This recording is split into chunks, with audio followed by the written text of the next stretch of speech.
Hi. Okay, so it is day 3 of Mental Health Awareness Week, and just want to say thank you to people who have actually been responding and commenting on the videos that I have been sharing. I woke up this morning, I was like, should I bother to carry on? But it's like, no, you know, you set a goal, so you're going to carry on. So one of the things that I wanted to talk about dealing with mental health and body image is it is about how that individual sees themselves, and it can be very frustrating if you are listening to somebody who's talking about their body image and you yourself think actually it's not that bad, because when people then just dismiss it, it makes the person who's actually affected by it feel like they just need to be silenced, or they don't want to talk about it, or they shouldn't be talking about it. It is a big issue for them. In some circumstances it is not that bad. In a lot of circumstances it is not that bad, but the point is it's a reality for that person. Now, whilst I don't believe that you should be sort of wrapping them in cotton wool and helping them to focus on that, I think there is a way in which you have to exercise a certain amount of understanding and then ease them out of that way of thinking. A few people commented on the video of my feet, and some of them, you know what, they're rightly so. There are a lot of people who are walking around with feet that look like mine. My sisters used to tell me the same thing. But for me, it was something that I grew up with from a child, feeling very much ashamed of. The difference was that a lot of people have got feet like that because as they've got older, they've worn certain types of shoes. For me, it was something that was done to me and not something that I did to myself. So that's what made it a lot harder. So, you know, we've got about, 4 more days to go, and I'm going to be sharing stuff with you about my hair, about some other scars that I have on my body that I keep hidden. But today I want to talk to you about my hands. If you look at my hands, you know, you can see what looks like freckles on them, and most people think that they are freckles, but what they don't realise is that this was a burn. I talk about this extensively in my book, and it was something that I had to I wrestled with when sharing it in my book, A Precious Stone. But this is my story, and if I can't tell my story, then there is something wrong. I can't keep silent about something because it affects other people when it has had a massive effect on me and my mental health. So I'm not going to tell you exactly, go too much into what happened, because you can read about that. But basically, it was an incident that went wrong. Again, it wasn't something that was down to me. It was an act of punishment. And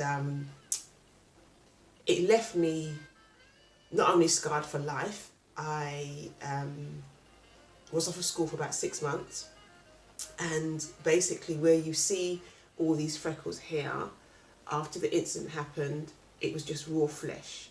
There was no skin on there. I'm going to be posting a picture.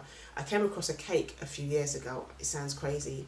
And somebody had a picture on there of a burnt hand, and I don't know why they put that on there, but I actually froze because it reminded me of what my hands looked like. I was about 9 when the incident happened, and the effect it had on me, now this wasn't so much a thing with my body image, because if you look at my hands, they look fine. It was a mental picture of what had happened and why it had happened. And as much as my hands don't look heavily scarred, when I look at my hands, I can't remember what they used to look like because it's been so long since they've been scarred. And when I look at other members of my family, it made me feel like, well, this happened to me and it didn't happen to them. Some of the things that we battle with within the frame of body image, it might not be a big thing to somebody else, but a lot of times there's psychological and mental things that are affected to that situation. So though my hands look fine, and people always comment, oh my gosh, you've got such blessed hands, you're so talented because of all the things you do. I make cakes, I write, I draw.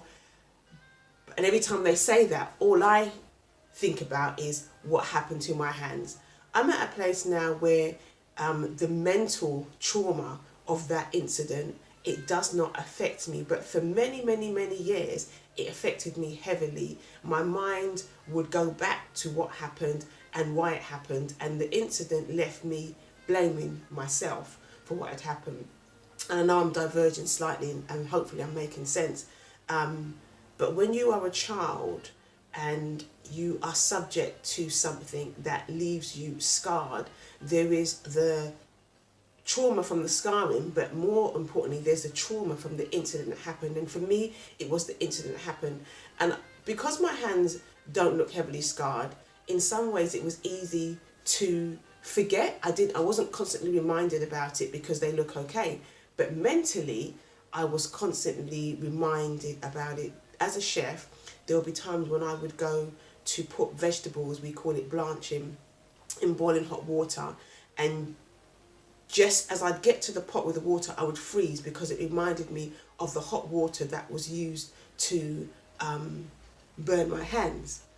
I'm thankful today. I'm thankful today because I can look at them without going back to that time, without feeling like I was singled out, without feeling sorry for myself, without the mental trauma of the incident.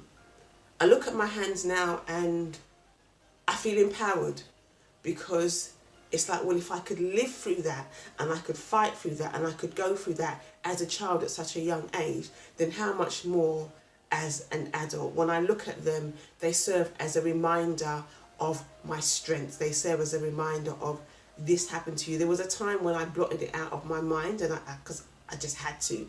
And then I'd see my hand, and again I'd kind of go between that shock.